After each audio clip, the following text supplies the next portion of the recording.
Unang-una po, hindi ko pa ho natatanggap yung show cause order na ito.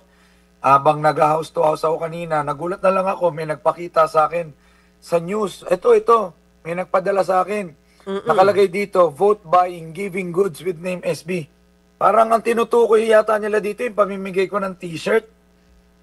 Lahat ho yata ng kandidato yung namimigay ng t-shirt kasi yan yung campaign paraphernalia. May mga t-shirt ho tayong napamigay, nakitang binabato natin. Parte ho yan ng campaign materials ho natin dahil ang hirap ho mangampanya sa Maynila dahil yung mga tarpaulin tinatanggal. At hindi ho ang pamumulitika rito, hindi ka makapaglagay ng tarpaulin, tinatanggal ng mga ibang barangay. So, sa pamamagitan na lang ho ng t-shirt yung naibibigay ko. At nakikita ko naman, halos lahat ng kandidato ay namimigay ng t-shirt. Party list, senador, mayor, vice mayor, konsehal. Ito, hindi ko alam ba't ako sinisingle out na parang masama bang magbigay ng t-shirt. Part ho yan ng campaign paraphernalia natin. At yung iba pa nga dyan, donasyon. Donasyon ng kapatid ko, ng pamilya ko, kasi wala akong partido eh. Wala akong makinarya, sarili ko lang effort namin to, pamilya, kaibigan. So, hindi ko alam kung t-shirt ko ba ang tinutukoy nila o yung mga ayudang binigay ko dati. Kasi nakalagay goods. Hindi ko alam, t-shirt ba yun? Ayuda ba yun? Kasi I've been helping people since time immemorial eh. Lagpas 10 taon na.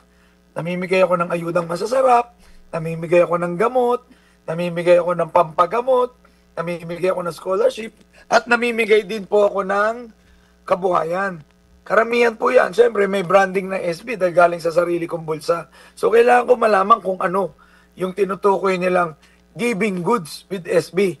Kasi po, lahat ng ginawa kong pamimigay ng tulong before the official campaign period, which is March 28. After March 28, hindi na po ako namigay. Actually, ang daming nga humingi ng tulong. Pinapaliwanag ko sa kanila na pasensya na ho kayo. Hindi na po ako makapagbigay ngayong official campaign dahil pinagbawal. So ngayon po, sabi ko, antayin nyo na lang pagkatapos ng eleksyon, doon na po ako makapagbigay ulit. Sa sobrang inis ko nga, parang binabaliktad pa ho kami. Kasi habang naglalakad daw kanina sa may Malate area, may totoong vote buying na nangyayari sa San Andres Complex. Kaya dumiretso ako doon, nag-live ako. Sabi ko, i-clear ko yung pangalan ko na binabaliktad yung storya, ako pa yung nirereklama sa Comelec. Kaya sabi ko, ayoko man gawin, ayoko man isiwalat na nangyayari openly yung vote buying sa Maynila. Napilitan akong puntahan po yung San Andres Complex. Halos katabi ko na para ipakita yung nangyayaring vote buying at pagbibigay ng 1,000 at bigas. Libo-libong tao yun nandun. Actually, sinaroduan pa nila ako ng gate. Buti na lang, nagpumilit ako. Grabe yung nangyayaring vote buying sa Maynila. Gusto ko lang ipakita na kung sino pa talaga yung dapat nagpapatupad ng batas, sila pa yung sumusuway. So hindi ko na alam ano mangyayari sa Maynila Sobrang dumi ng politika. Kung sino yung tunay na nagvo-vote buying, hindi marereklamo. Yung nangangampanya, kumakamay, house to house, nangangampanya ng tapat, yung pa yung babalik-tarin nila. So simula po na magsimula ang campaign period, hindi na kayo namimigay ng mga groceries and other goods. T-shirt lamang. Bawal na po Oo.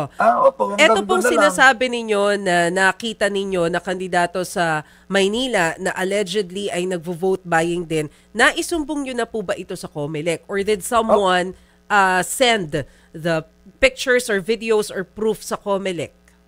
Actually, kalat na siya all over social media right now. Lahat ho yata ng mga tao ngayon ay pinapost na yung mga videos, photos, inside San Andres Complex and outside. Ang daming medyang nandun kanina, mga kasamahan nyo po sa media, naglabas na ho ng mga video. Sila mismo ho, nag-interview. Sila na rin mismo ang nakarinig kung kanino galing yan. Sila na rin mismo ang nakasaksi.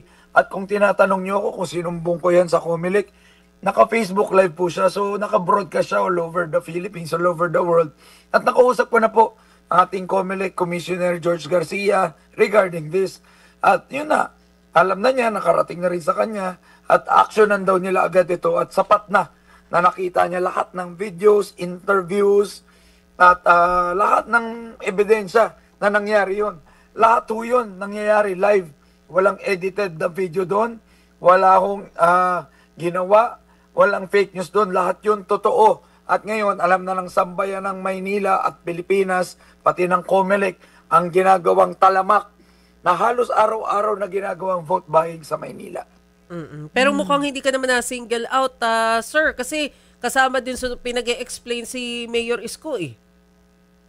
Ayun, Oo, wala na kayo. po masasabi doon. Kung namili ba siya ng boto o hindi, sa kanya na po yung para sagutin. Pero on my behalf po, ang nakalagay doon, giving goods with SB, hindi ko alam kung tinutukoy nila yung mga tinulong ko before campaign period. Pero after nun, wala na po akong binigay. Except yung t-shirt na nakikita nyo yung binabato ko.